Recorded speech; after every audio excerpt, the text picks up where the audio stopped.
Boom, shaka, laka, boom. You've tuned in to the Free Range Human Show of Choice, your daily dose of reality radio. This is the Clay Edwards Show. I'm, of course, Clay Edwards, and we are live here on 103.9 FM WYAB on a hump day. God, that's so annoying. It's no less annoying now than it was 10 years ago when hump day. It was more than 10 years ago. Oh, yeah. That's late mid-2000s, early in the late 90s. The mid-knots. Yeah. Why do they call it the knots? Is it the knots or the aughts? I never say aughts, but I hear people say aughts, but I never say that. I just say the 2000s. What the hell does aught mean? I guess clearly it means the O's. Yeah, the O's, yeah. Mm-hmm. I think. I've never said the word aught in my life except in relation to that. It's the 2000s. You know, the only time I've heard really people use that is when they're talking about, like, the 1900s, like 1908. You know, I've heard that. Like the what? 1908? Yeah, I've heard it used that way. 08. Yeah, 08. I know. I mean, have you ever just in conversation called it the aughts? I never have. I would be convinced that you needed to be on a sexual predator list if you ever actually used aughts in a regular sentence. I did say the 2000s. Back in 2005, or would you say 2005? 2005, yeah. 05. I think it's 05. Are we going, all right, let's just get the song going at the Plaid and get into hyperspeed. The aughts, I mean, I don't know. It all sounds stupid to me. It's kind of like what we were just talking about before the show, that, you know, no regular people are on Twitter. It's like that. No regular people use the word aught in relation to that decade. I've never heard that word before in sometime in the last few years. Really? It rose up to prominence right there with gaslighting and narcissism. Gaslighting is another phrase that I did not know about until the last 3 to 4 years ago. I never heard of it. And then I remember, I have to say, I had an ex-girlfriend that said that, and I was like, I had to Google it. I'm like, what am I doing? I had this crazy gay girl that used to, big old butch chick, used to help me run, not the Save Jackson page, but the Lost Jackson page. Mm-hmm. Girl I grew up with. And she was very, very liberal, but she had a really good grasp on the history of Jackson. Yeah. And, like, from that era, she kept up with all the pictures. I mean, which era was it, you said? Well, like, the era that I grew up in. Okay. You know, the 70s, 80s. Mm-hmm. You know, she was same age. So she was just had a really good memory about all that stuff and could track down pictures and could remember businesses. But, of course, inevitably, you know, Trump broke her like he did so many others, and I ended up having to kick her off the page and block her and all that stuff. But when she was crying about me having to do that, she somehow used the word gaslight. I was like, what are you talking about? What is gaslight? Nobody's gaslighting anything. What is gaslighting? And I had to Google it to read it, and I still didn't understand. I actually had talked about this on a live stream the other day. I still did not understand the phrase. I'm like, somebody's going to have to explain this better to me. And it really took a while, and it took watching the liberal media and Democrats post-Jan 6 and all this stuff for me to really understand what gaslighting meant. Now I have a perfect explanation of what gaslighting. Do as I say, not as I do. Well, you know, the Google definition here is it's either outright lying, manipulation of reality, scapegoating, coercion, which are all different things when you think about it, really. So I guess you could use it as applicable to many different things. Like coercing is different than lying necessarily. So it's kind of like what the White House is doing with this cheap fakes stuff. What's cheap fakes? You haven't. Yeah, that's right. You've actually been doing real journalism stuff and haven't been paying attention. No. So Biden was at a fundraiser with a bunch of Hollywood pedophiles the other day. And Obama. And he froze up on stage. Now, I did see that video where Obama had to lead him off stage. So you acknowledge that he had to be. It was pretty obvious. To be led off the stage. It was pretty obvious. I thought it's very obvious. So I saw that, and then I saw where they were coming out saying, "No, this ain't what really happened." And they had another version of the video. I was like, "Well, let me watch this," because at the end of the day, a joking aside, I want to be right. Sure. You know, and we know that Joe does freeze up. That's not debatable. But it's just one of those scenarios where the right wing is setting the bar so low that it's not really that low. I looked at it like that too, but I came away with the same perception that you did. Yeah, he froze up and had to be walked off the stage. That Obama was like, bro. Yeah, I mean, he had to keep his hand on his back the whole way. Yeah. And Joe taking little half footsteps. That was the real Joe Biden. That was not the masked Joe Biden that they've been sending out for some interviews on CNBC and stuff. Which seems different than, like, let's say a week ago when we were talking about, did Joe poop his pants in Normandy? Now, I don't know. Maybe he did. I don't know that. But that's when I will take that with a grain of salt when the right wing does that kind of stuff. But when I looked at this, I was like, yeah, he froze. Yeah. I mean, that's kind of what I saw. So yeah, definitely. Let's see here. Looks like we got a call coming through on the Mazda of Jackson phone line. Let's get to. Hey, good morning. You're on there. Hello. Hey, Clay. Hey, brother. How you doing? Hey, I'm good, man. Look, I got to pick at you a minute using the word off in a sentence. If you're from the country and you ever been hunting, especially deer season, you shoot off buck or double off buck. Is it all? I thought. Okay, I like always a thought it 30-06, was. I guess. I always thought it was. Look, this is going to tell you how city I am. Folks say off, but I thought it was off. Pick at you about it, man. I appreciate what you guys do, and man, just keep giving them hell. And I got you sick, brother. Appreciate you, brother. Have a blessed one. Have a good one. Bye. He is right, though. That's right. Like, I've heard you say like a 30-06. I always thought it was off. 30-6. I thought it was odd. Maybe I'm wrong. Well, no, he sounded like he knew what he was talking about. Yeah, so. he did. Now, by the way, the bar is set very low for people who sound like they know what they're talking about to me. But he was very confident, so I trust confidence. But back to the Joe Biden thing. So the media has been coming out, and Karine Jean-Pierre, the gay black vagina, she's like, it's a cheap fake. They created this word, so now they have taken her and put her face on that MFR ain't real. Oh, is that girl? What it is? Yeah, I know what you mean.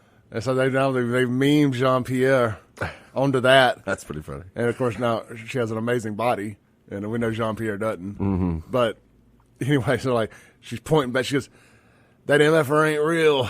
Oh God! I was like, but man, you think that? Long story short, without getting to the weeds, there, telling people not to believe their lying eyes. Mm-hmm. That is a tactic sure to fail. That's what's making me so angry about this campaign and being on the partial to the Democratic side is that you're trying to weaken and Bernie's this all the way to November. That's kind of what you're doing, and then you're lying about it. And that's I think that's made. I was looking at these numbers about Democrats that are disaffected with Joe Biden and because of these issues, and the other night, and I was just like, this is why you're just being disingenuous about the situation. Even the Wall Street Journal had a report a couple weeks ago where they interviewed several different people. It seemed like pretty well sourced out about what's happening in private meetings with him. Which to be fair, I think probably the majority of 81-year-old people are falling asleep in meetings. I know my dad's 74, and if I don't call him, like if I call him like after 3 p.m., he's definitely gonna be taking a nap. Like it's just that's a part of the fact of getting old. So. Well, what brought this up is, when we logged, we were going to jump straight to the Jordan Cummins stuff, but I just happened to log into X, and the first thing I see is from certified gold check mark CBS News, and that the headline reads, "Misleading video clips of President Biden watching a skydiving demonstration at the G7 summit in Italy went viral last week." I saw that, yeah. Prompting the White House to say Biden is victim to a simpler version of deep fakes. So what are cheap fakes? CBS, anyway, then they got a 3.5 minute video, 4-minute video we ain't going to watch. But I'm obviously not voting Democrat, but I think most people would appreciate if they just came out and said, look, he's our guy regardless. He ain't really running things. We're just trying to get across the finish line, and then we'll figure out what we're going to do next. Well, if you look at his numbers, I think I showed you this. I think it was when Fred was here last week. I was showing you this chart that the majority of people that are voting for Joe Biden are it's like 75% of them are voting because they don't like Donald Trump. Well, wasn't that the same thing last time? I don't know. I'd have to look at that. Probably similar, but I think now I don't know about the exact numbers, but just theoretically, based on the size of his crowds, the fact you've never seen anybody with a riding with Biden shirt. I think that's probably true. I don't know off the top of my head, but I think you're probably. I think you're probably right. I don't think it was because of him as a candidate. Where if you're talking about somebody like Barack Obama, it was because of him. Yeah. Well, in the same way as when Trump got elected in 2016, it wasn't against Hillary because people. I know people don't like to admit this, but we loved Trump. It's why we voted for Trump. It wasn't that we hated Hillary. No, but I think also the people that would have voted for Hillary, there was a lot of apathy towards her that they didn't get out for, kind of like what I think Biden's experienced because he doesn't have that kind of support. But if you look at Trump's numbers, the people that are voting for him are because they really like him. So it's just like in a flip flop. So I think I think what you're saying, going back to that, is that could they just might be honest, because these people are going to vote for like a mason jar right now over Trump that are, that doing that. So, yeah, I don't know. I mean, well, one of the first conversations you and I had when we started doing the show together was it was about like Trump and Hillary and Biden and all that stuff. And we were talking about how many people got out and voted against Trump, when people just really hated Trump. And you kind of were thinking, correct me if I'm wrong, you were thinking that would roll into 2024. It's like, well, people just hate Trump. People are motivated to get out and vote against Trump. Nothing motivates a Democrat voter more than Trump being on the ticket. Yeah. And I told you then, and you're really seeing it now, nothing motivates a conservative like Biden being on the ballot. Yeah, I mean, we hate him. Well, I know you'd hate him. I'm not disputing that. We hate his family. But I'm saying in terms of what the chart I'm looking at, a lot of the people that are saying they're voting for Trump is because they really like Trump. You know what I mean? They really, really like him as a candidate. Whereas the numbers are flipped on that when you're talking about Joe Biden, where they're not voting because they like Joe Biden, they're voting because they hate Trump. There's a higher percentage of that on that side. Well, we hate Biden too. Well, yeah, I'm not saying you don't, but I'm just saying there's a higher percentage of people that are voting for Biden that hate Trump than people for the reasons they list why they're voting for Trump against Biden. So. Yeah, but you're a little old school. You're a little naive when it comes to polls. You trust them. Okay, I'm just saying what I'm reading, man. I know. I'm just not a fan. They broke in 20. They proved they weren't crap in 2016, and but I mean, you think about kind of been the same since. That's the only year in our lifetime, though. That's kind of like the only year that I remember where they were really off because they didn't steal it enough. They didn't steal it enough. Okay, that's the reason. The red wave crashed, and it just overwhelmed the system, and they didn't have enough ballots ready and all that stuff. Yep. In 2020, they were like, we ain't doing this crap again. We are not going to be living. We're not crying on election night in 2020. We're having all the fake ballots we need. Right? So. Hey, speaking of liberals crying, I got a special running over on my website. I got a few. I got my Vote Felon 24 shirts in with the Make Liberals Cry Again. It's got the upside down American flag on the sleeve. Really good looking shirt. Go to buyfafo.com. I've got a few extra made. I'm running a special. Buy one shirt or buy one of anything on the site. Shirt, cap, flag. Get another item of your choice. Any item on the website for 50% off. You got to pay shipping and handling and all that stuff. But that's a good deal. That's saving $15. So get over there, buyfafo.com. The special ends at 3 p.m. today. So had a big rush on them last night and this morning. I didn't even get me a stack out of the pile. So I put one on just to take a picture. But other than that, I had to model one. But other than that, they are all available. Buyfafo.com. When we come back, well, real quick, Mazda Jackson phone line 601-879-0002. Guns and Gear text line, 769-241-1944. When we come back, SHAUN has been sitting in the Jordan Cummins, that's the St. Patty's Day double murder trial, and he's going to bring us up to speed and kind of what he sees unfolding. Has his mind changed on anything previous to what it was going into it? I'm curious. We'll be right back.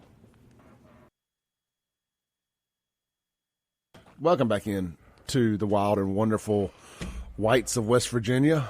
I'm kidding. Soothing sounds of the Clay Edwards Show. Right? Have you ever watched that, the wild and wonderful Whites of West Virginia? I saw it about a decade ago, I think, when it was on. It's one of the greatest things ever. It's pretty good. I mean, we all know that one white trash family that just can't get out of their own way. Yeah, I saw a lot of them this week. Yeah. I mean, it's just like everybody in the family is absolute sheer dumpster juice. Yeah, it's I've experienced a lot of that as I was texting you this week. So here's the thing. Like, black folks get mad at me around here because they feel like I only talk about, like, black crime. Mm. Well, that's just who's committing the majority of the crime. When white people do decide to start killing one another and coming to Jackson and killing black folks and all that, I feel like we really do step up and we talk about it. I made the point, Sean. It would be, you know how much easier it would be for me to get sponsorships and opportunities and all of that stuff if all the people around here committing crime were white people? Yeah. I mean, because you wouldn't have to talk about race, and I know that gets ticky-tacky with advertisers, sure. Well, yeah, because, people get mad. Like, you're not allowed, as a white guy, you're not allowed to talk about the crime committed in Jackson. Mm-hmm. If you're being critical, criticism is racism. For years before I was ever obviously on this show, like go back to my DA days, I used to always wonder why people would get mad when you say that in Jackson, because the city's 85% black, and so I used to equate it to like, what if I live in Tokyo, like, and it's the majority of the crime is committed by Japanese people. I mean, isn't that kind of just like you live in Tokyo, like everybody's Japanese? I don't think that's. I've made this point. I haven't looked at the numbers. I don't know this to be fact. I'm just assuming based on demographics again that the overwhelming majority of crime in Rankin County is committed by white folks. I would think so. I mean, majority white. There just doesn't seem to be quite the tenacity to go straight to shooting one another. Yeah, I mean, it's certainly not as violent over there. Right, yeah. Exactly, yeah. It's certainly not as violent. I mean, here it's a... I mean, it's just the conflict resolution seems to work itself out in a different manner in the, we'll just call it white trash communities. Right, it does, except for this week, Well, this didn't happen in the white trash community. This happened. They brought their trash to Jackson. Yeah, that's what I've noticed. And I mean, me and you had just became buddies when this happened. Yeah, I mean, like we'd been talking about a week.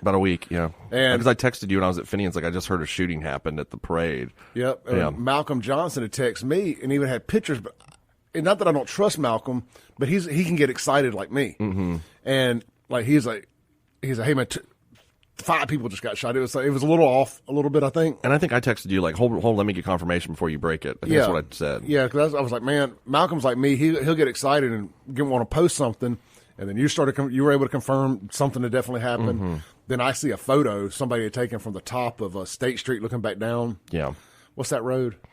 Jefferson. Thank you. They were kind of at the corner of Jefferson and State looking back down. You can see quite the commotion. I was like, I see a sheet. Anyway, so we kind of ended up going from there. But I feel like there's this mischaracterization of what we do here, that because we are a news reaction show. Sure. At the end of the day, well, what makes the news around here more than anything? Killings. I mean, killings. And the overwhelming majority of it is black on black. And the corrupt mayor. But I mean, other than that, the corrupt mayor and killings, which some of them are connected, I think, maybe possibly.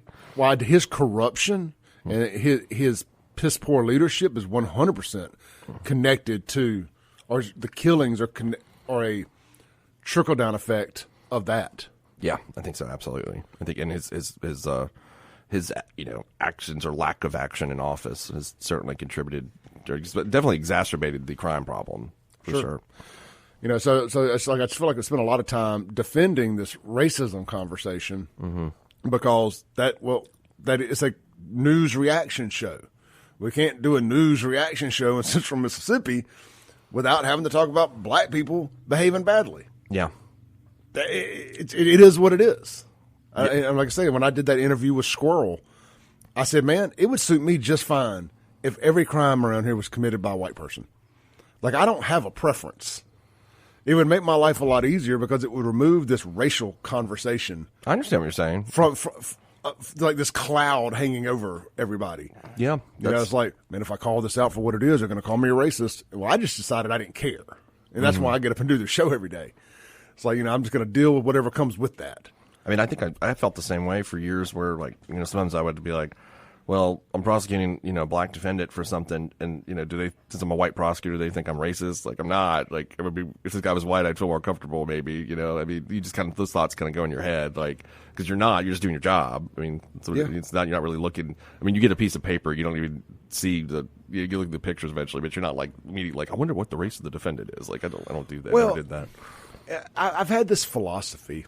If you think like that and you choose to act that out, like say as white people, we're like, well, I don't want to talk about this because they're black, or I'm going to be easier on them as a prosecutor because they're black, and I don't want people to think I'm racist. I think that is racism. I think handling somebody differently because you don't think they're built for it, or you're worried about what you may be called. Yeah. That, to me, that is racism. We're going to treat everybody equally. Mm-hmm. And that's the only way you don't have racism. Yeah, no, I mean, either direction. That was the whole 90s liberal thing, colorblind society. That was the point. Yeah. Which is obviously shifted to whatever this is. I don't know what this is. I don't like it. I don't like it. Me either. It's very uncomfortable. It's put a lot of people in a bad place. Mm-hmm. It's like you're not allowed to talk about stuff. I go back to criticism has now been confused as racism. Yeah. It's like you're not allowed to talk about a black man in any kind of leadership position. They don't even like black people doing it. It's like you're talking down on a brother. And of course when I do it, it's on my, what did you do? Well, I'm not the mayor. Yeah. Yeah. I always talk about, Sean, you know what I do? It's the things I don't do. Rob, steal, kill, drug deal, and litter. Yeah. If I could just get everybody on board with that. That's a lot of things. It's simple things. It's simple. Can you leave the drug dealing out of that? 365 days a year, I manage to get out of bed and get back in bed at the end of the day, having done none of those 5. Yeah. Generally, my day consists of that. I agree. Rob, steal, kill, drug deal, litter. Yeah. I even carry a doggy bag, so when my dog uses the bathroom on the street, I pick it up. It's people ask me, what are you doing to save Jackson? It's what I'm not doing. Sometimes if we could just stop a few bad things, we could really get this thing rolling on down the road a little bit better. Yeah, absolutely. We ate into a big chunk of this segment, so I'm parlaying but we're going to move Cummins to the next segment. Okay. Let's talk about this real quick while we're talking about things not to do in Jackson to make it safer, right? Did you see where Stokes and Aaron Banks kind of going back and forth about gas station security? Yeah, I've seen a little bit of that. I know that Stokes has been on this for quite a while, hasn't he, about trying to require them to have security guards? Yes, and I agree with Stokes on this, and I have for a long time. As a nightclub owner, we were not forced to have security, but we knew if we didn't, that we were going to have quite the problems. And what they would do is they would come back and, like when I opened up the old catwalk downtown, when Chip and I did that, it had been closed for 7 years because the property had been put on the city nuisance list. I remember it opened in the 90s and then they closed it. Is that right? Yeah. Mm-hmm. So when we reopened it as 105, we had to get it removed from the nuisance list. Okay. Which I don't even remember what went into that. Mr. Sam Dabbitt, who's passed away, God rest his soul, great guy. Hello to his kids out there. His wife was married to Warren Strain. She's one of the she's an older woman in Madison. Sandra Strain is Mr. Dabbitt's wife, who was my landlord down there. He had the Main Street Fashions or whatever, the suit store on the corner of Ferris and Capitol. Yeah, I read that book, Once We Crown Royalty or Kings or something. That's all about like the immigrant groups that own property. I think they're Lebanese. Is that correct? That's it. That's it. And we had our restaurant down there. He would always come in. He ordered they were old school. He ordered for his wife. He's, I want the tilapia. Tilapia. Somebody wanted to eat tilapia. I love, brother. I'd never even heard of tilapia until I opened up this restaurant and we were renting from him, and he asked us if we would sell tilapia. Oh God, Chip probably tells the story better than I do. He's going to be up here in a little bit. Chip's supposed to be bringing us some ribs and sausage. Oh, nice. Yeah, apparently they smoked some down at Acme. But fast forwarding back, we knew that so somehow or another we had to get the club off of the list, in which it ended up being just walking down there and applying for a permit. So I don't even know how legit it was about being on the nuisance list, but the police have to sign off on the beer permit. Okay. So I think that's kind of, they agreed, and Sam spoke for us, and maybe it was just Sam not wanting to rent it out to be another club. Who knows the real story? But they always talk about putting you on the nuisance list. Well, I just think that's, at the end of the day, if that's real and it's constitutional, that's how you start tightening things up around here. Is you do these gas station owners who are selling crack pipe paraphernalia and allowing solicitation, and solicitation's hanging out front, right? Or which one's? Yeah, which one's solicitation selling prostitution. Which is the one about people hanging loitering? Out? Loitering. Thank you. Well, or both. Yeah, or both. It's these that are just allowing guys to sit out there and loiter and sell mixtapes and dope and everything else. And then they're selling like the meth pipes inside. Well, look, man, you know that you're attracting that type audience. Yeah. And so if there's a nuisance list to be put on, if those guys choose to not get security, let's put them on the nuisance list. I want to play something here real quick. This is about 2.5 minutes long. Aaron Banks suggests one of the dumbest things I've ever heard is why I'm doing this. So here's from WLBT last night. To look at ways to make the convenience stores you visit safer, but are battling with how they can enforce an ordinance to make it happen. 3 on Your Side's Nathan Lee joins us to explain. Nathan? Ward 3 Councilman Kenneth Stokes introduced an ordinance at today's meeting requiring businesses associated with violence during hours of operation to have security guards during operating hours. But one question still remains. Will this ordinance stand up in court and become law? we got to protect the citizens of this city. You deserve to go to a store and get gasoline or Coca-Cola without receiving the death penalty. Councilman Kenneth Stokes continues to try to find ways to protect those heading to convenience stores and gas stations, as we've already seen multiple shootings at these stores this year. This is not the first ordinance that Stokes has brought forward on this matter. It was previously met with legal issues. What's being said is that we can't require the business to do something. I think that if that is going to be, if that's going to be a legal issue, I think that we may have to look at establishing safe zone service stations and really market it and advertise it and let the people know that these are safe zones. The security camera ordinance is the most recent attempt to curb. All right, Sean, you heard that. That was the main thing I wanted everybody to hear is him suggesting that we just market a couple gas stations as safe zones. Well, Sean, how do you create a safe zone? Put up a bunch of police? Security guards? Exactly.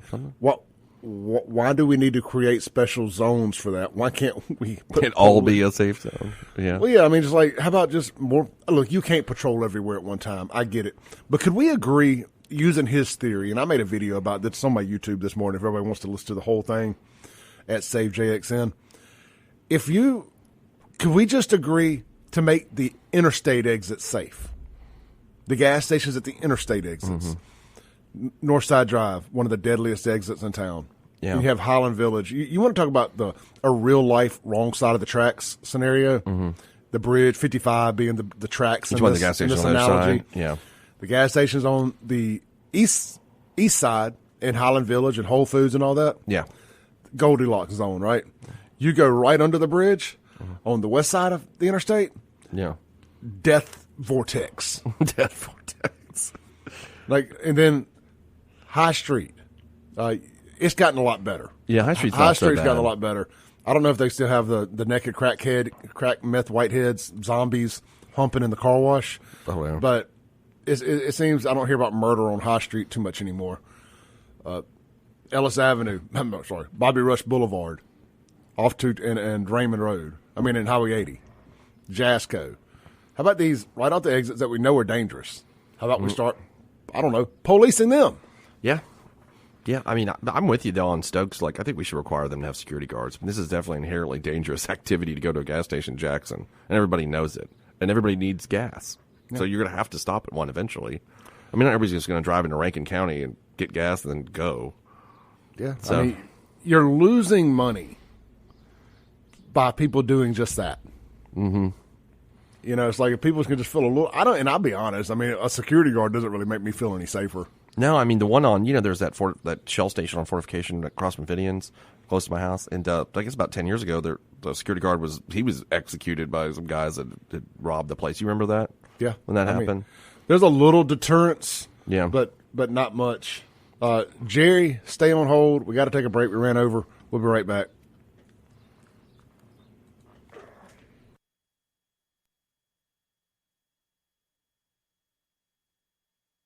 Welcome back into the Clay Edwards Show. Hey, guys, tonight, burgers, blues, barbecue. Get out there to the Brandon location.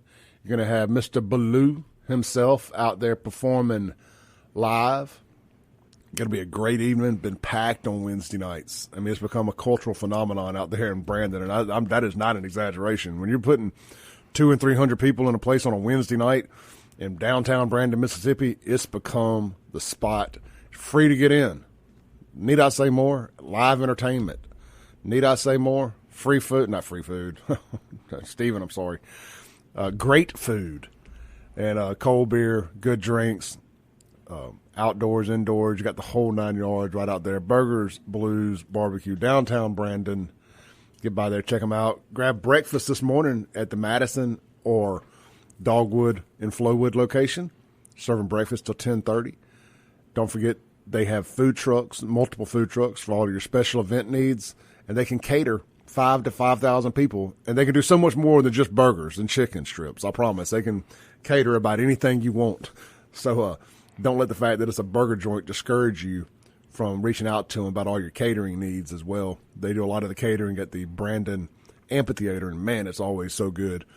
Check them out online, burgersblues.com. And don't meet me there, beat me there tonight for Blue live out there on the back porch on the patio there. Let's take a call. We got Jerry on the Mazda of Jackson phone line. Hey, Jerry, thanks for calling back. Hey, man. How are y'all? Good, brother. How about yourself?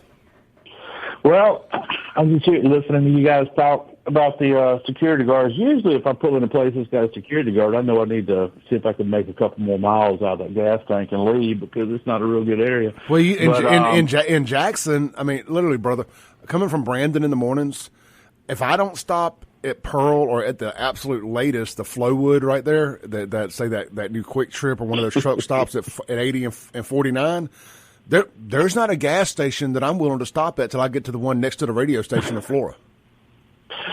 And we're talking about, we got to have security guards to make it safe.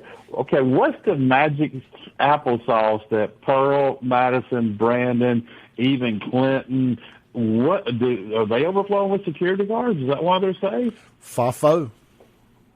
I don't know. Sean, I mean, you live right over there off of Fortification and everything, and Lord, there's been robberies at that Mexican place before in the parking lot. I was actually lucky enough not to be the one robbed. Some other couple came in years ago, and somebody's hiding out over there and robbed them of their purse and everything. Jerry, it's the content of the character. But they didn't have a security guard, I guess, right? Well, I think it's now in that area specifically, it's been a lot safer because Capitol Police is patrolling there everywhere. So it's kind of so we got someone in control outside of Jackson. Yeah. Oh, okay. I'm sorry. But anyway, just maybe we deputize every citizen so they can if that works, flash a badge and you're automatically safe, correct? Well, technically we all deputize for that Second Amendment, but... Well... Not in Jackson, because if you do, you're going to have, what's the guy's name that's a DA that's, prosecuted that poor guy down there in South Jackson. Robert Smith did that, yeah. Defending himself and on video, yeah. Video evidence, bankrupt the poor guy, I think. I don't know, that's been a long time ago. But my understanding is it did bankrupt him. Let's get this applesauce or special sauce that Pearl has. Cool, absolutely. Agreed. Well, I think we've, at least in the CCID, I think we've kind of got that lately. Where that's. I mean, I'm not scared to stop at any of those gas stations anymore. Now, I used to not. I want to, but nowadays, I don't really. It's not really been an issue. Yeah, I'm safe. You're safer through Fortification for sure. Mm-hmm. Fortification, High Street, whatever. I mean, but those aren't in my path to the radio station in the mornings. Yeah, I mean, for that particular conversation. But to Jerry's point, it is in fact a lot safer now that the non-free the land folks have some say-so in the CCID. Well, yeah, I mean, I don't think anybody can disagree with that. I mean, if we were going to leave this, if that hadn't happened, and I've said this many times, you've said it, I mean, it would be just a catastrophe what was going on over there. So I don't think you can dispute it. The dispute that there was the police presence in that neighborhood has completely changed the trajectory of it. Agreed 100%. Let's see here. We got another call coming in on the Mazda Jackson phone line. Hey, good morning. You're on there. What's up? Hey, what's up, brother? It's Elrod. I'm not alone in this when I say that I get gas in Rankin County in the morning, and I drive through Jackson to Madison and Gluckstadt, and I'll get gas there even though it's high, but I'm not spending money in Jackson. Because if I stop, I might get robbed. That's one reason. Second reason is they told me a long time ago, I think it was around the time when they opened the Civil Rights Museum and uninvited Trump to come there. They said, we don't need your money. We don't need white money. And I was like, okay, I won't give you my money. Yeah, Chockway Sr. said we don't need no white businesses in Jackson. Trump came, though. Trump came. Yeah. Why would you do that to yourself? All you're doing is perpetuating a climate of degradation. I mean, the whole place just goes down when you say we don't need a certain people's money. Yeah, that's racism, is it not? Yeah, and then these are the same people that will call you racist for talking about them committing crimes and being corrupt. Yeah, that's terrible, man. It's a terrible thing when you can't call something out like that. Because I have a lot of good friends. I'd love to go to Martin's all the time. I do spend. That's somewhere I'd spend my money because I know the people that run it and they're awesome. I need, I want to help pay people's bills. That's the way capitalism works. And there's a bunch of Jackson businesses that I would love to go to, but man, I don't want to drive in that town. I get it, man. I get it. Like I say, fortunately, that area is a lot safer than it once was. And I'll be honest. I mean, look, Martin's and Hallamals, they're iconic traditions. But hey, so was so many of the other things that have shut down due to people not wanting to come downtown anymore. And whoever saw the Elite closing, and I know terrible. People will sit there and they'll blame it and they'll say, "Oh, it was dated. They didn't keep up with the times. All that stuff." No, they did what they were supposed to do. They were traditions. Mayflower. It wouldn't be open today if they hadn't sold it to people who were going to go in there and completely redo it. Chrishell's, I don't know how much longer it's going to be down there. I'm not trying to wish nothing bad upon them. I'm just saying at some point, the demographic that's going down where there. I love to go, but again, the neighborhood. I'm not going over there, but I love their food. Chrishell's is a great restaurant, great place. I have friends there that play there every now and then. And, I'd like to go and give them my business, but it's where it's at. Yeah, well, they do have a security guard out front. They don't need my money, so. They do keep a security guard, so it does make a difference. Hey, brother, I got to take my break, man. Thank you. Yeah, bud. All right. We'll be right back to land the plane for the first hour, and then in hour two, we're going to get into all the details of the St. Patty's Day massacre trial with SHAUN YURTKURAN, who's been sitting in the courtroom. And, hey, look, real quick, congratulations to our very own SHAUN here. He is now a official journalist, a writer, however you want to word that, with the Magnolia Tribune. He put his first piece up the other day at magnoliatribune.com. It's a good piece about Daniel Callahan, the murdering pedophile, sick SOB, and really digging into the death penalty, the insanity claims, and some other stuff from an angle that nobody else has covered it from. I highly recommend it. He's got an article going up today, I believe, about this Cummins trial as well. So be sure to go bookmark Magnolia Tribune and read SHAUN's stuff. Nice perspective on all of it. We'll be right back. Into the Clay Edwards Show. I know we don't do ad reads on the last short segment, but do get out to Acme Pizza and Daiquiris tonight, 4 p.m. to midnight, for all your favorite pizza, pasta, and more. And who knows? There may be some ribs floating around there. Chip said the ribs have been delayed till tomorrow. That the rain delayed the smoking, so no ribs this morning. But SHAUN, a lot of stuff to talk about in the next segment, in the next hour about this St. Patrick's Day deal. I also do want to hit on some of the stuff you uncovered on the Callahan murder. Yeah. Okay. And let's see, I'm trying to think. I'm sure there's some national stuff we can hit as well.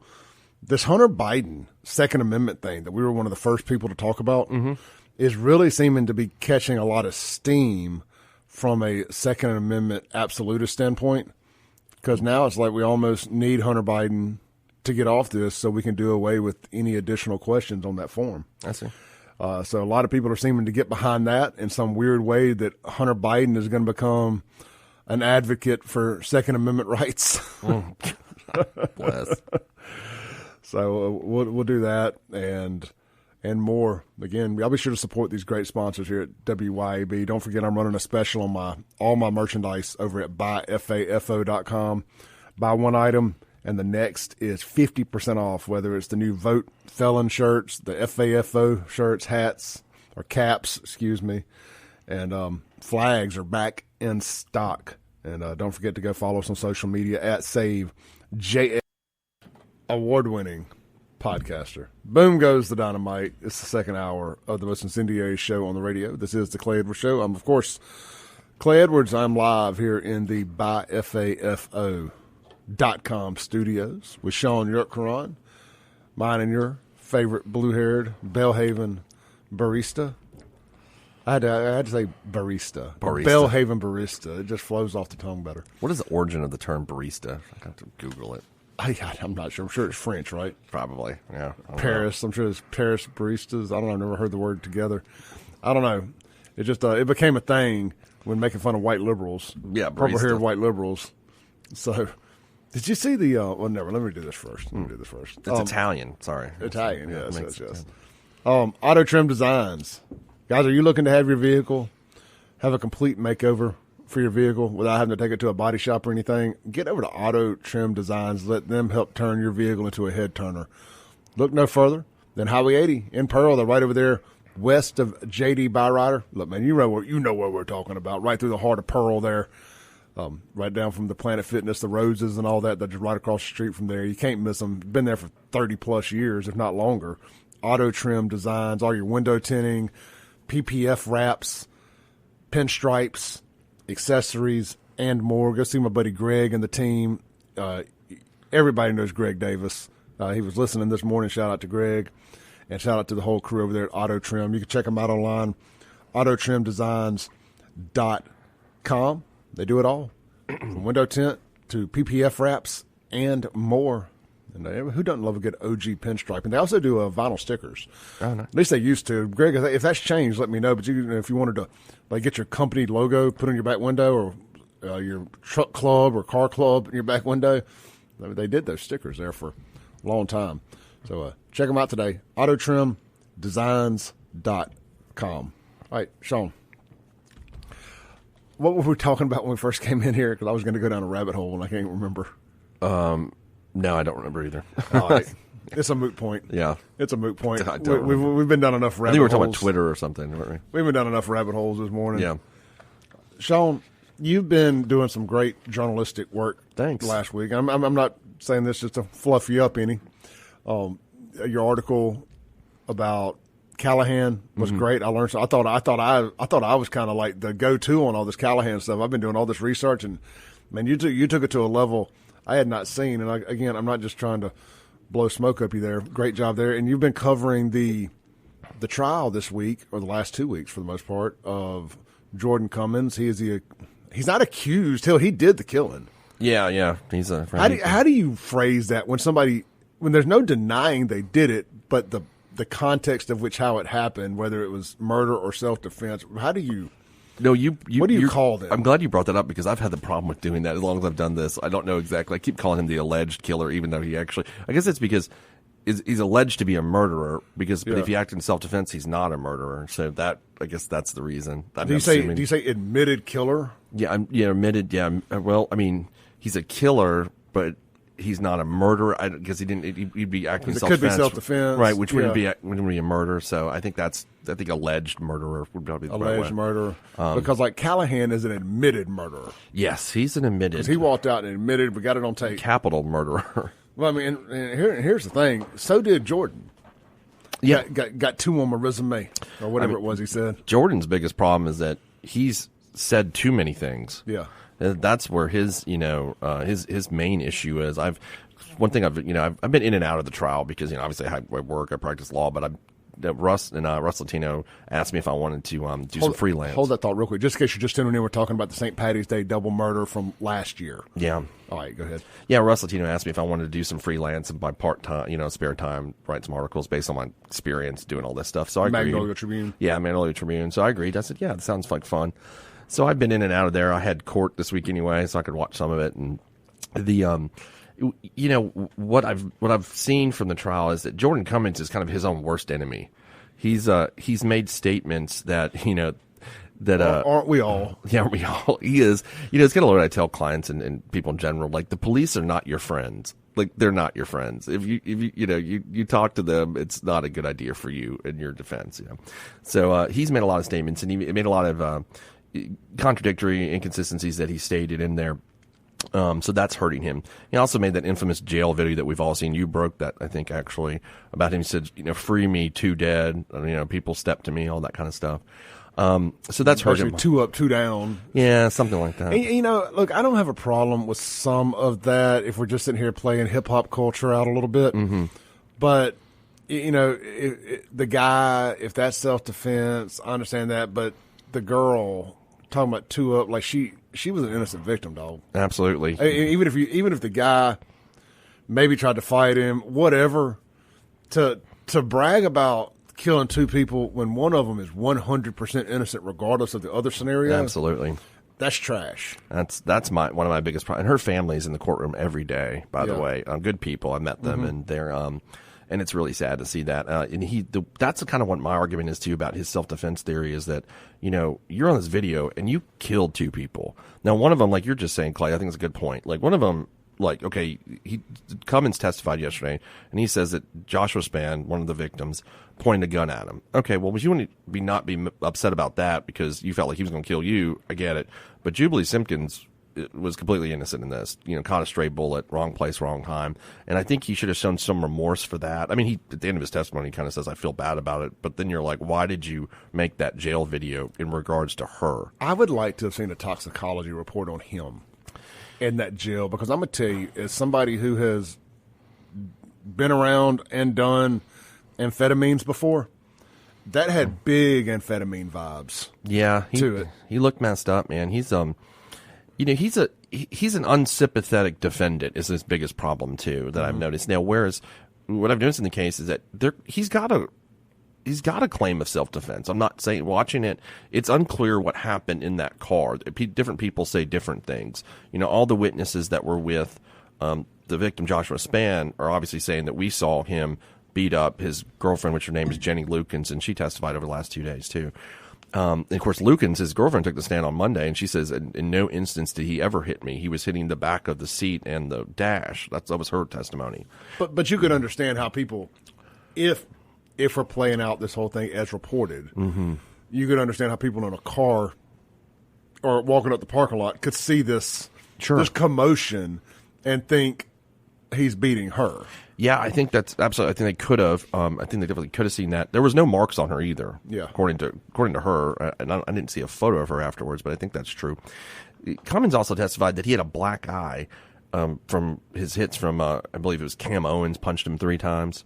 He was a current Capitol Police officer and was involved in this. And but I didn't see in his video with the police that afternoon, his eyes looked fine to me. So I don't know where he was explaining this. I couldn't see that he had a black eye. Maybe the video wasn't good enough, but I couldn't see that. So let's pull up his mugshot, shall we? Yeah, pull up his mugshot. I just couldn't. I did not notice that he had one. So there's just a lot of confusion about exactly what happened. One side says one thing, one side says the other. The one thing I'm kind of gathering from all this, I feel like all these people knew each other. You know what I mean? Like, I don't think this was like, I know that Cummins is saying he didn't know these guys, but I feel like they all kind of loosely know each other. And I don't know what the genesis of that was or whatever, but it's confusing. The whole thing's it's a hard case to win for the state. It's kind of been my observation of it. It's not a clear cut. This guy was not acting in self-defense, and I think that's the problem you run into with that kind of scenario is that's reasonable doubt. That's the standard. Like, you have to prove a case beyond a reasonable doubt, and that's the toughest thing the state's going to have today. After their Assistant District Attorney Gwen Ago did a really good closing argument where she explained that the law protects the good Samaritan, which she was saying was Spann and Cam Owens and that group of people, and I think she's right there. And that. Hopefully for the state's perspective, that's the jury's going to kind of hang their hat on that. But to me, it's unclear exactly what happened. And when that scenario arises, then you have reasonable doubt, and the law says you have to vote not guilty. Now, the jury went back about 5 o'clock yesterday, but they went back for about 20 minutes, and then they sent out a note to the judge saying that they wanted to come back and deliberate in the morning, and so they could have time to discuss it all. My guess on that, Clay, is that they went back there and they polled themselves and they were split. That's what I'm guessing. And they said, okay, we don't want to be here all night. Because normally, and I mean, I've tried so many cases in that building, and a lot of times I loved it when a jury would go out at 5 o'clock, because when they went out at 5 o'clock, they'd go back there and they try to get to a verdict, which is good for the state a lot of times.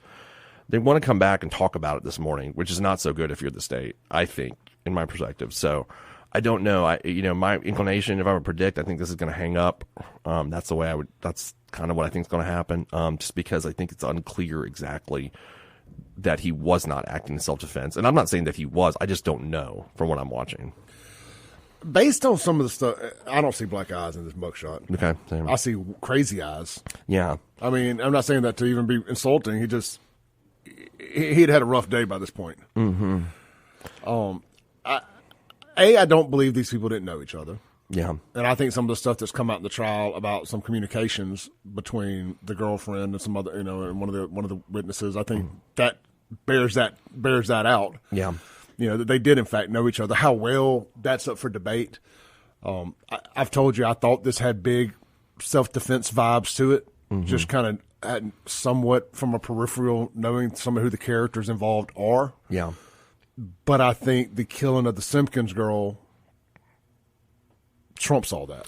Well, and that's the thing. And the state was arguing that, we've debated this with several other former prosecutor friends of mine. So the jury can find him not guilty of the murder of Joshua Spann by reason of self-defense, and still find him guilty of depraved heart murder. I know he's charged with first degree on Jubilee Simpkins, but I think you can find him guilty of that, or at least the depraved heart. I'm kind of the way I'm thinking about this, which is kind of like manslaughter, mate. Well, no, it's second degree. It's a little higher degree than manslaughter or culpable negligence manslaughter or heat of passion manslaughter. I think that's the instruction they gave. So he can find him guilty of something on Jubilee Simpkins, even if he acted in self-defense as to Joshua Spann. Because you're responsible for every bullet that comes out of that gun. Yeah, I mean, they're trying to say self-defense or not. Right, and the state's arguing like a transferred intent, and I think the defense is actually arguing that as to self-defense, but what the state was arguing yesterday is that's not going to be necessarily it could not be applicable to Jubilee Simpkins. It could be. They could find him not guilty of both by the reasons of this. But you could also see a verdict of a not guilty as to Spann and a guilty as to Jubilee Simpkins. And I think that would be a compromise verdict, which that's a very big possibility that could happen. If I'm a betting man, just following, to me that makes the most sense. Mm-hmm. But unless you're Spann's family. Yeah, and God bless them. They're there too. And, but looking at the evidence, when I watch it, it seems to me that might be the most right verdict, because it's unclear. Because Spann had a weapon too, and Cummins testifies that Spann is pointing his gun at him, and that's and he shot. So I mean, you got that situation there, and but Jubilee Simpkins is undisputed an innocent victim in this whole thing. So if they did split the baby on this, I could see it going that way and it not being an unjust verdict. But we do have witnesses that claim that he said earlier in the day that he was going to shoot somebody. That's correct. Yeah, he was apparently pretty angry. He was drinking out of he had a Crown Royal bottle, which I laughed during and said to somebody over. I'm like, that made me think that's exactly the kind of liquor he drink, and so he was drinking and he was acting a little angry with his girlfriend. Him and Lukens apparently seemed that they had a bit of a volatile relationship in the past. That came out. Bit of a Bonnie and Clyde. Kind of, well, I guess they weren't really, they were volatile, but whatever. I get what you're saying. Yeah, I mean, I just, I think, and there, then there was the instance of the one guy, Stephen Porter, who after the incident, after Spann was killed, picked up his gun. He was a convicted felon, Porter was, and left the scene. And, he testifies and says, well, that's because I'm a convicted felon. I was nervous about having the gun, and Cummins was shooting, so I wanted to get the gun out of the scene, maybe to protect myself or whatever it was. He picked up Spann's gun? Yeah. Mm-hmm. And so that was, that was believable to me because, if somebody's shooting and there's a gun on the ground, you probably want to grab for the gun. He did a very long-winded Facebook post. Did he? After all this happened, and because people were accusing him of being a snitch and, just all the typical white trash shenanigans. Yeah, there's a lot of this going on in that trial, Clay. I'm going to be honest with you. There's a lot of white trash shenanigans, and people were accusing him of being a snitch and all this other stuff, and just nonsense. And he was like, and he kind of just put it all out there early and said exactly that. Because people were like, how are you a felon with a firearm and you ain't been arrested yet? Yeah. I mean, if you ain't a snitch, why ain't you in jail? And I'm like, well, are you really being a snitch here? I mean, two people just died. This fake street culture nonsense. Mm-hmm. You guys are all from Rankin County. Shut up.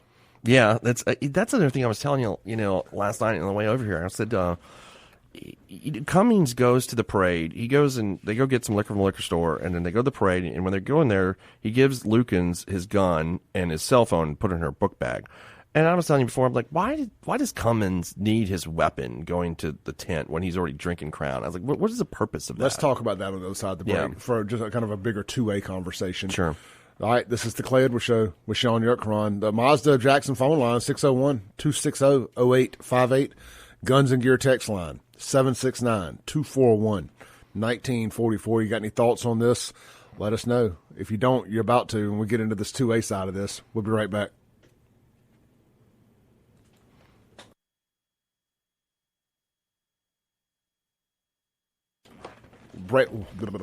Breaking rules. Welcome back in to the Clay Edwards Show here with SHAUN YURTKURAN on 103.9 FM, WYAB. Hey, guys. Get out there if you're looking for a good pre-owned vehicle to Noel Daniels Automotive right there in Crossgates in in Crossgates, Brandon. It's funny. Now that I live in downtown Brandon, I specify downtown and Crossgates as if they're two different places. They're separated by a mile. It's basically like Fondren and Belhaven. Mm-hmm. You know, Yeah. if you live in one, you specify the difference. But if you live in the other, like if you live in Crossgates, I don't think you care. You just say Brandon because I Yeah. lived in Crossgates, and that's how I live in Brandon. Now that I live in downtown Brandon, my nose is up a little bit higher. Brandon, It's like I live in downtown. downtown Brandon. But Well, because there is actually a downtown Brandon now that there wasn't years ago. exactly. Check out NoelDaniels.cars today. Get by there. Check out a great selection of quality pre-owned vehicles, cars, trucks, SUVs. Daniel and the team got a bunch of really nice stuff over there, late model stuff. And they also have the Icon electric golf carts and scooters. Super, super nice stuff. Get over there. And I've said the word stuff a bunch in this read. But it is. It's really nice high-end stuff there. And they got it. Check out NoelDaniels.cars, locally owned, locally operated. The man himself, over 50 years in the car business, Mr. Noel Daniels. All right, Sean, YURTKURAN. Yeah, what I was saying, so, I've been in and out of the trial since last week, when I could go. And the last 2 days, it was luckily because I had court with Judge Peterson this week, and she is the trial judge in the case, so it freed me up on yesterday, and because she had to push the stuff till next week. So I got a good chance to watch a lot of it. In the, one thing I've just seen from this whole thing is just the amount of folks that had weapons going to an event that I think we all know is one of the most famous drinking parties in Jackson yearly. It's just, that's kind of what it is. Everybody goes there, and I mean, you had a good time this year, so did I. And so it's just, that's what it's about. And so, I listened to the testimony about Cummins, with his girlfriend and saying, hey, I'm going to, I need to put my gun and my cell phone in your book bag. And I'm thinking about all the years I've been going to the parade and different women I've taken with me, girlfriends or, wives, unfortunately. And I've never I carry my gun a decent amount, and especially when I was at the DA's office, and I never just said, "Hey, man, let me put my gun in your book bag, and I'm gonna go drink this bottle of Jim Beam." I just never done that. Do you remember what I put in my girlfriend's purse this year? What was it? FAFO stickers. That's right. Yeah, well, you think about yeah. I was like, put these. You just seen the look on Sean's face, like she was my purse or something. I was like, put these in your purse in case we see some people that may want a sticker. We want a sticker. I mean, so, yeah, at least you're thinking about branding at that point. You were thinking about I need to take my gun. Yeah, well, I did. We take mace. Like some events, you just got to put it in God's hands. And look, that's even in me saying that in Jackson. We had this conversation on the way over here this morning. Is there some places that a gun that you just need to trust the law enforcement aspect? Yeah. Now, I don't believe in gun-free zones at all. Like schools are soft targets. I don't believe in creating a soft target. But we went there, and I was like, okay, we're going to stay in this Goldilocks zone, this Martin's fenced-in area, and this Howland Mile Street Party area. And there's a ton of security here. I'm just going to have to trust them to do their job. Yeah. It was Capitol Police, JPD, Hinds County Sheriff. I mean, worst case scenario, I'm having to box somebody for a minute. If I get my butt whooped, it sucks. I don't want to get my butt whooped. But, it's better than waking up in a Jordan Cummins situation. Yeah. Because I got my pride hurt and decided, well, now I'm going to shoot you. Yeah, I mean, if Cummins hadn't brought his gun, those guys just would have whipped his butt. Okay, well, that sucks, but all of us have endured that at one time in our lives. And if you haven't, I find that interesting, too. But, it just it seems like he would have got beat up, and that's it. But now we got two people dead, one of which who had nothing to do with this. And was she with them? I can't Or is she remember. legitimately just an innocent bystander that was walking by, or was she in the truck with I think Cam, she was in the Cam truck. and I think them? that's right. I don't remember exactly. I think I missed that day. I think she was in the truck with Cam Owens, but I'm not sure. She certainly wasn't out there in the crowd, whipping on him, and she caught a bullet, obviously. So, Yeah. And, yeah. I guess it does matter a little bit. Not to her, not to the end game, but I'm just curious if she was riding in them, if she rode with them to the scene of the incident, or if she just happened to be walking with some friends and got randomly shot. But how many times have a girl? We've all been with a girl in the car when you're younger and stuff, Sure. and guys decide to do something stupid. I mean, 100%. we're all, it's just. And I'm not saying defending. Look, if they legitimately thought that Jenny Lukens is getting beat up and they wanted to intervene, okay, that is just like Gwen Aggo said, a good Samaritan trying to stop something bad. I got no problem with that. I do have a problem with them all bringing their guns to the car. Because the boat, there was two. So the testimony was that Spann had a gun, he pulled another gun out of his book bag, a 9mm, handed it to Jamari Vegas Russell. So he has two guns. He's got two guns. He points one gun. Russell points the other gun. Russell misfires his gun, is according to Lukens and Cummins. It could be lies. I don't know. Which one's Russell? He's one of the guys that was out there with them in that group. It was a guy named Andrew Brown, Jamari Russell, Joshua Spann, and Cam Owens that were apparently the main folks involved with the altercation. And Spann pulls out a gun and hands it to Russell, and they're both pointing. According to Lukens and Cummins, again, this could be lies, but you can see on the video that Spann does have a weapon, and obviously he did because Porter testified that he picked up that gun after Spann was killed. So these two guys are like, pulling out guns, trying to stop this fight, and it just, this was the end result of all that. Everybody having a weapon while they're drinking out in this thing, and I just think that's, that wasn't a good idea. So the story is that, taking it all at face value, they saw him beating up his girl, and their first inclination was to get their guns to walk to the car. That's the way I'm listening to the testimony, yeah. So, or at least according to the defense. Yeah. So if that's the situation, I don't know how it ain't. Especially if the girlfriend is testifying that he didn't hit her. She looked to the jury during her cross-examination and said, I was not hit on St. Patrick's Day by him. Now, I think she's probably not telling the truth. That's kind of what I got from her, that she's trying to defend him. That's what it seems like to me. But that's what she said, and there wasn't marks on her. So it's he got arrested for breaking the no contact order with her. Yeah, and then she got arrested for hindering prosecution of him. I'm not sure how, but she's in jail because she showed up in her testimony in a jumpsuit and shackles. So she's in jail. So they're locked up in defense of one another. Because worst case scenario for her is, she's gonna.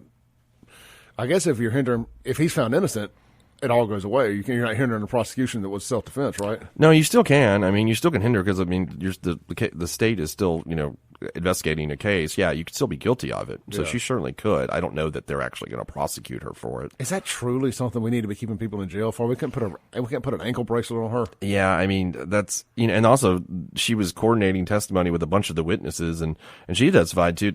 That. It came out last week when the mother of Jordan Cummins got put in jail. They were coordinating testimony through jail recorded phone calls. But then Lukens gets on the stand on Monday and says that Cam Owens had contacted her during the case. I don't know if that's true or not. That was just her testimony. Yeah. So I guess to talk about what was going on. So and then wouldn't that insinuate that they did in fact know each other? That's what it sounds like to me. I feel like there's a lot of people are lying here, Clay. I could tell you that on this. I don't know what, and that's the whole problem, right? So there's all these folks lying, and when you have a situation like that, it's hard to find somebody guilty because the law says you have to prove it beyond a reasonable doubt. And if you can't clear it up, that creates a problem, I think, for the state in that regard. Without naming names, there's also an alternative theory to this, right? That somebody in the Lukens, Cummins circle, maybe had it out for Cummins and called the other bunch and told them that she was getting her butt beat, and for them to come do something, and they show up more premeditated. Yeah, I've had people have floated that around. I don't know that didn't ever come out in trial in terms of that theory, but I've heard that as a plausible theory of what may have happened. But that testimony wasn't elicited well, at least. And so two other things. We talked about this during the break. The jailhouse video. If I'm the defense, I get him to explain that away by, I was scared for my life. Yeah. I had killed two. I needed to act hard in jail. Right. I think that's exactly right. And I think that's the best I can try to do to explain that nonsense away is I'm white. I killed two black people in Jackson.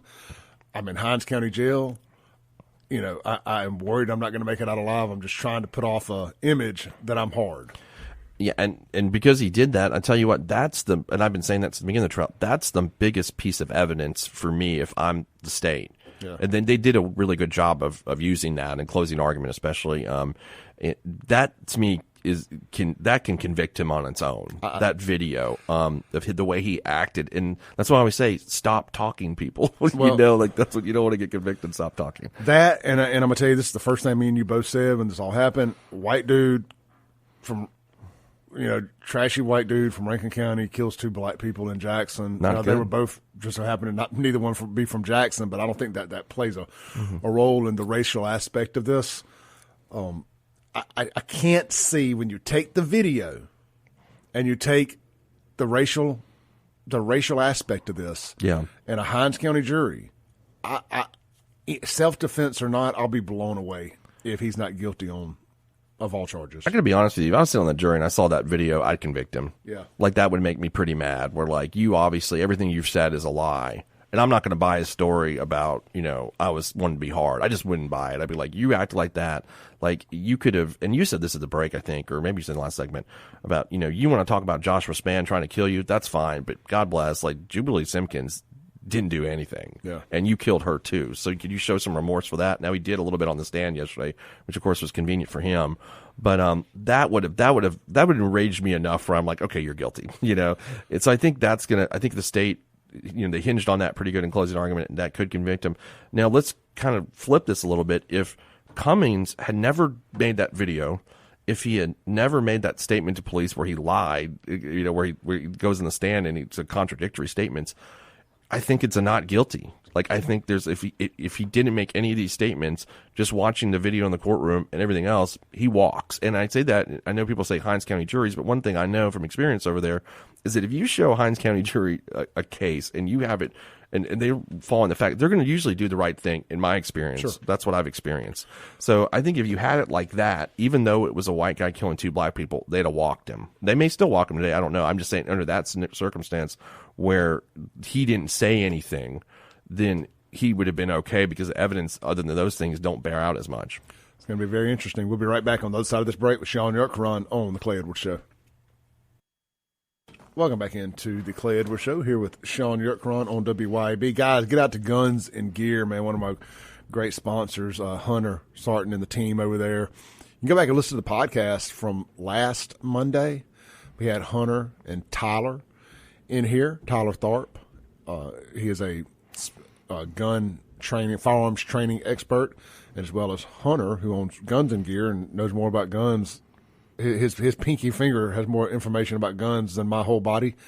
Man, if you got any questions, you just want to go talk to an expert, holler at Hunter and the team. They'll answer all your questions out there at Guns and Gear. Make sure you get the right firearm, the right accessories, the right ammunition for exactly what you're trying to accomplish.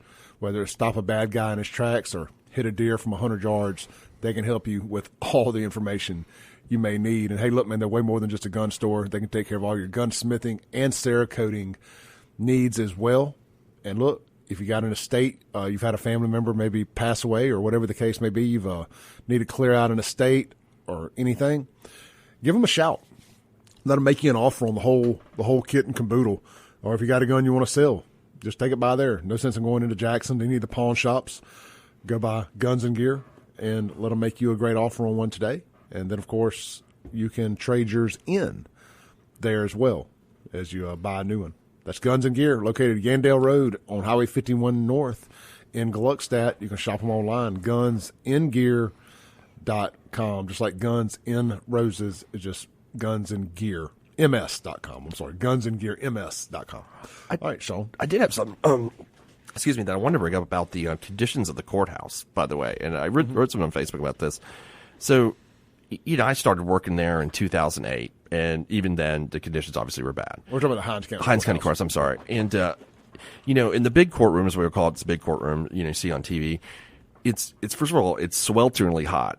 The air conditioning system in that courthouse does not work very well. It's very hard. And, when you're hot and you're trying to do that kind of work, it's tough because you're constantly uncomfortable. And look, that is like my Achilles heel. Yeah, me too. I know you're not the same that way. You're like cold as kids. It's 69 degrees in the studio right now. Yeah, I'm like, we could go colder if you want to. Oh yeah, it's just that the vent is blowing on top of me. So like for me, 69 is good. It's good. I mean, it. So even I sit up there with the other media folks from WAPT and WJTV, and they everybody was like, God, it's so hot. Then in the middle of Cummings' cross-examination, a leak starts in the roof, which I've experienced that courtroom for years, this leaking problem. And it starts leaking on the judge's head, basically, or on her bench. And so she has to stop court at 3 p.m. so they can fix the roof, send the jury home. They couldn't finish that testimony there. And to come back the next day once they fix the leak and all that stuff. If anybody gets a chance to walk in that courtroom and see the condition of it, look at the roof and everything's peeling off. I mean, the Board of Supervisors, instead of like fighting with each other that they do all the time, can they fix the courthouse so people can conduct business? We're talking about fighting, crime, orderly administration of the criminal justice system, and you can't do that when the courthouse is a wreck. You just can't do that. Well, I mean, and it's like punishing the jurors. It is. And then absolutely, because if you want me to make a bad decision, make me hot. Mm-hmm. Because I'm like, that's a good point. How quick can I get out of this? Yeah. Guilty. Right. Not guilty. Whatever it is. Yeah, whatever it is. For guilty is the first one that comes to mind. Sure. Whatever it is, a mistrial. I'm going the opposite direction because I want out of here. And that may have been they wanted to go home. They've been there for a week and a half last night, and normally they'll go back there and deliberate when you do that. Maybe they just like, man, I'm hot. I want to go home, because it's sweltering here. I mean, let me just tell the police out there now, or anybody that's considering kidnapping and torturing me for information. The quickest way to get it over with and to get anything you want to know out of me is just put me in a hot room. See, Allison knows that now. It's like waterboarding. Yeah. It's like, just stop it. Okay, I did it. That's yeah. Hey, speaking of things I did, I got a parking ticket the other night. If I know anybody in Ridgeland, I got one yesterday, Brother Courthouse. If I know anybody in Ridgeland, holler at your boy. I got a parking ticket. I was being a good citizen. I didn't drink and drive. I left my car somewhere. I got an Uber, and I come back to a parking ticket. Oh, was that when I'm with you? Friday night? Yeah. You got a parking ticket right there? Oh, that's right. Got a parking ticket at Pelican. You were being a good citizen and took an Uber, though, right? Yeah. They could fix those problems in the court. I mean, I know I'm not saying it's not cheap, but I mean, the air conditioning, the leaks, is that just basic stuff that we can? There's a whole theme of this city. It goes back to the Andrew Jackson statue. Mm-hmm. All these steps that you have to go through to legally move it. Yeah, bro, they don't get these people. These free the land, political reparations people. They don't get past step one on anything. It's just not in their playbook. Yeah. Who's responsible for that? It's the king. If you look up "not my job" in the dictionary, it's everybody that runs Hinds County and Jackson, with the exception of Tyree. Yeah, right. It's true. I mean, and a couple others. I mean, I don't want to throw the baby out with the bathwater here. There's some good people that have just stuck, but the front-facing people are terrible. I mean, when you think about it, how simple is it? Something I'm talking about, fixing leaks in the air conditioning, and I mean, what do we have the government for? I mean, can we do more that? They bought the old MEPS building for some nonsense. Yeah, it was how about putting more air conditioning in the courthouse? Yeah, put some air conditioning. I mean, it's just and even if you're not going to do that, don't let the courtroom soak in water when it's raining. And you got to stop a trial, and that costs the county money too to do that. Sure. So but they're just no one just went over to the Board of Supervisors and said, instead of you guys complaining about whatever the crap they complain about, somebody go get a roof person. Okay, so every time they make a movie in Mississippi, especially a trial type movie, Vision, Time to Kill. Yeah, they're in the courthouse. They're in the little diner. They're wearing their ridiculous suits with suspenders, looking like Midnight in the Garden of Good and Evil. Yeah. Middle-aged gay rednecks. Y'all know what I'm talking about. Yeah. With their seersuckers on and suspenders and all that. Do you own a seersucker? No, I do not. I do not. Whenever I see anybody wear that, I'm like, please, God. Wearing their, like I say, just they always got that lisp. And point being, they never have air conditioning in the courthouses in any of these movies in Mississippi. They're sitting over there just fanning themselves. Sure. Hinds County, the capital, they don't have to pretend down there. No, they do. It's not a Hollywood production. I want to sit here and pretend it ain't like that down here, and I'll be damned if it ain't like that down here in the capital city. It is, man. You got to come down there with me one time.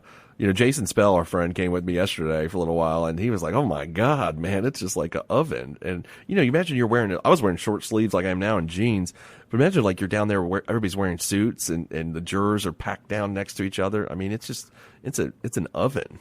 Let's read a couple texts real quick to kind of close it out for today. Steven says, "I worked with Jordan for a while. I never saw anything like this from him. but he was a young kid, and they don't always make the best decisions. And at that, alcohol brings out the worst in everyone. Sure. If Jordan was black, would everyone be this upset about it? I think not. Well, I don't think people are as upset about it as they could be, because I think, and I could be wrong here, but you know me, I ain't scared to say it. I think because these two blacks weren't from Jackson, weren't from Hinds County, I think that they're looked at differently than if it had been blacks from Jackson. I may be wrong on that, but I'm not seeing the online outrage like you would expect in a case like this. But that, again, just my opinion. Spook asking to get a sticker. Yes, Spook, shoot me a text for somewhere to mail it to, and I will drop one in the mail today. Sharon thanks us for the updates on this trial. A lot of us are very interested in the outcome. Thank you, Miss Sharon. Yeah, and I'll have the article published today once there's a verdict. I'm imagining, I don't know what Russ's timeline, so you all could go to Magnolia Tribune and read that, and it'll explain what the events that transpired and what's going to happen today. They started deliberating when I left yesterday. They said 8:30, so I guess they've been back there for a little over 20 minutes, and we'll find something out. I would bet we have a verdict before lunch. Yeah. Well, or I have no idea. That's just my spidey senses. Yeah, you might be right. I think again, like I said earlier last segment, I think it's going to probably hang up, but they could. The other alternative that I could see is they split the baby and they find him guilty on Jubilee Simpkins and not guilty on Joshua Spann, which is the way I think that seems to be the most probable. But if it's not, it's either hang up or guilty all. Well, or it's like split the baby, like I'm saying, not guilty on Spann and guilty on Simpkins. Which juries sometimes like to do that. Now that I say that out loud, I'm really torn, because I think that I still think that the video and the race factor has me leaning more towards guilty all or splitting the baby. I don't think hang up is as likely. Juries it's called a compromise verdict. Yeah. And they like to do that a lot, where they're giving in a little bit to some people and then they're saying, okay, but we'll find them guilty on this. So I like it. Let's take a break. We'll be right back with SHAUN YURTKURAN.